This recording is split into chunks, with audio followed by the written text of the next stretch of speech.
I told the child, no, don't do that. Then I kept him in for recess. Then I gave him a detention. And they still did it again the next day or 3 days later. What could we have done better? Any thoughts? I think we could have just kept saying no. We could have all just consistently said, don't do that. Stop doing that. Remember, don't do that. It's interrupting. Don't do that. It's disruptive.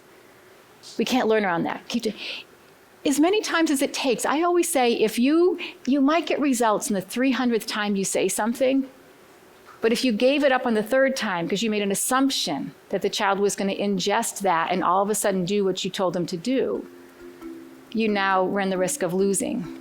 Thanks for watching, and I hope you found this video helpful. If you did, make sure to like and subscribe so you never miss another video. I speak and consult on school behavior, and I love to help districts solve some of these problems. See you next time.